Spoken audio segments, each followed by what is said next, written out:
Well, good evening and welcome back to Duggans Junction. In a moment you're going to see the subject of the video.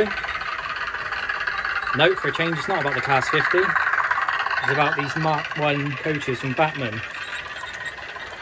Now, I have been having awful problems with these Mark 1 coaches, both in the NSC and also in the chocolate and cream livery on my railway.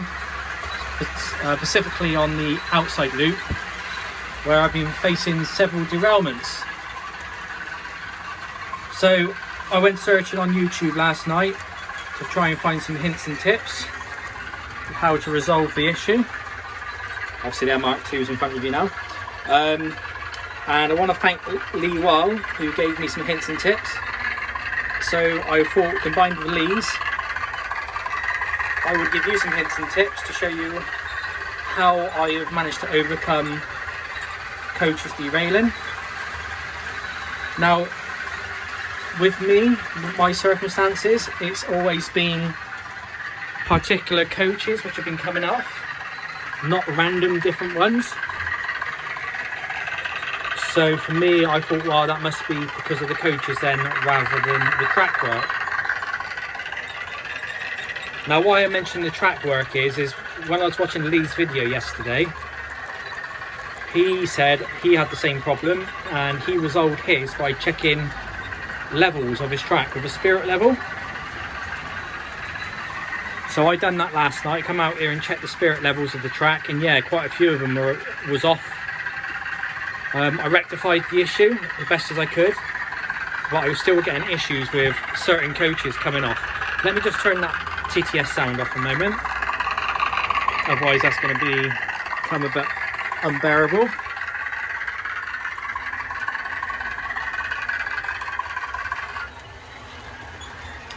So yeah, as I was saying, I rectified the track issue anyway as best I could, and I was still getting the Mark 1 coaches come off, and it was certain coaches, like I said, and not random ones.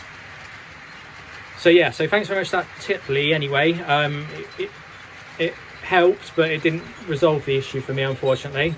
But like I said, I'm going to show you some other hints and tips now, which should help you if you're facing similar issues. So I'm not going to edit this video, so if it is a bit mumbo jumbo and it's a bit all over the place, I apologise. Let's just sit down a minute. So in front of me, obviously, we've got the Bachmann Mark 1, and you'll see that the bogies away from it in a moment, because this is one which has been problematic. So before you start taking stuff apart, I would always say to you, check the back-to-backs on the coaches if you've got a back-to-back tool. Okay, I think it should be 14.4 or 14.5 mil, so someone will put me right on that. But if you've got a tool anyway, that will do it for you. So make sure your back-to-backs are right on your coaches, because obviously if they're not right, then you're going to have a headache with your derailments anyway, because the wheel sets aren't right. Another little thing as well I would say is that with your wheel sets, when you take them off to inspect them, if you put them upside down, obviously I can't do it, well, not very well, and you spin them, sometimes you notice, believe it or not, that the wheel sets can actually be buckled, and I'm sure that will cause you an issue, because obviously if the wheels are buckled and then they're going around a bit of dodgy track and it pushes out, obviously it's going to cause a derailment. So it might be a cause for some new wheels on some of your bogies. The next thing you can do as well, if you're sure your back-to-backs is okay and there's no buckled wheels, then what you need to do, I would say the next step would be to loosen off the screw. So on the Bachmann coaches, they've got these little screws, so if you just turn it maybe quarter or half a turn, and then that just allows a bit of movement in the bogie to go up and down, and that might cure the issue for you. Now if that doesn't work, there's something else which I've kind of sussed out. Now if you have a look here, if I get a little pointer on my screwdriver, you've got this little pin mechanism which holds on the spring. Now that one's not too bad of an example, but I am going to do some work to it, which I'll come to in a moment. But if over time I've noticed, depending obviously how much use you get out of these coaches, when these are dragging and going around the corners quite a lot like that, and you've got that motion, if you're getting that quite frequently, and let's say you're using the coaches all the time, over time, as I've witnessed with some of my other coaches, this little pin bends. So if I use my screwdriver as an example, rather than being straight like that, over time they start slowly doing that, and they're at an angle. And what you find is that that little pin fouls on the bogey. So as the bogey is obviously moving on the track doing that, you know, going up and down like it does, trying to get its natural flow, that little pin hits on the base of the bogey. So you've probably just seen I've got a file in my hand. What I've got to do with this coach, I've already done it on that side to cure that side, but what I've got to do on this one now is, all I do is get my file, and I'm not, obviously won't do it on camera because it's hard to do it one-handed, but I would literally just take a little bit off the top of that and make sure the angle is more straight, or square should I say, rather than being pointed up in one direction. And you can play around with that a little bit, but they are quite thin little little pins, so just be careful with them. But yeah, if you take a little bit off with the file, get it nice and square, and then put the bogey back on. And just remember not to over tighten the bogey. Make sure you get it obviously to a nice comfortable level so there's a nice bit of play in it still. That might help resolve your issues. So I had 3 coaches, I think it was, or maybe 4, which was causing me problems. One of them was a first class, 2 second class. Yeah, so 3. I think, so just the 3 which was causing me issues, and they kept coming off. Well, 2 of them are going around absolutely fine now. And this one is obviously still the problematic one, which I'm going to work on next.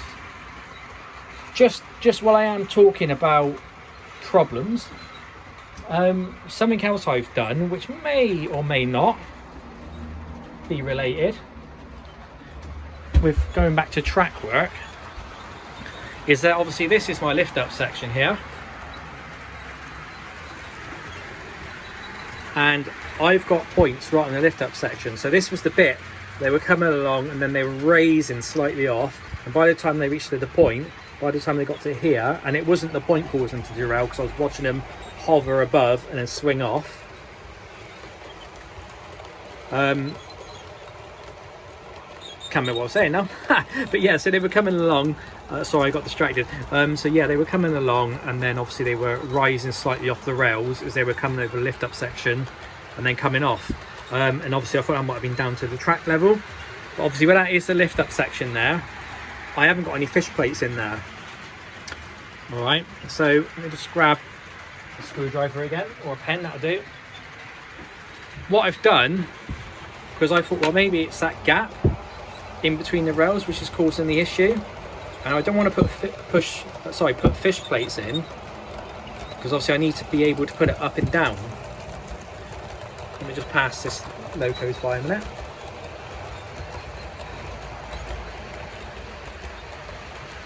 So what I've done, I've cut out a little tiny piece of card, and I've literally glued it into the inside of that rail.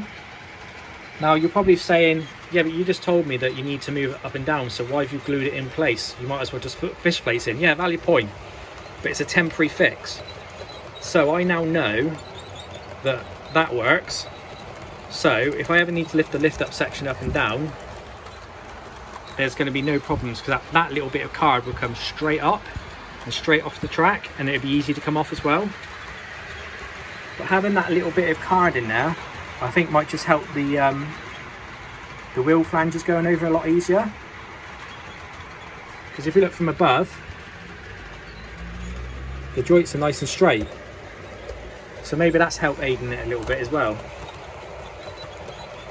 Anyway, I've been talking far too long now, so I'm going to disappear. I'll just turn around and let you see 50017 and 50025 coming through Highfield Road for the station. There's 17 and there's 25, looking rather splendid in their NSE looking. I hope this video is of some help to somebody. If you're having or you've had experienced similar issues where your Mark 1 coaches have been coming off, because bearing in mind nothing else has, it's just the Mark 1 coaches on this layout, let me know what you've done to resolve it. Right, I've gone on far too long. I shall catch you all later, and thank you very much for watching.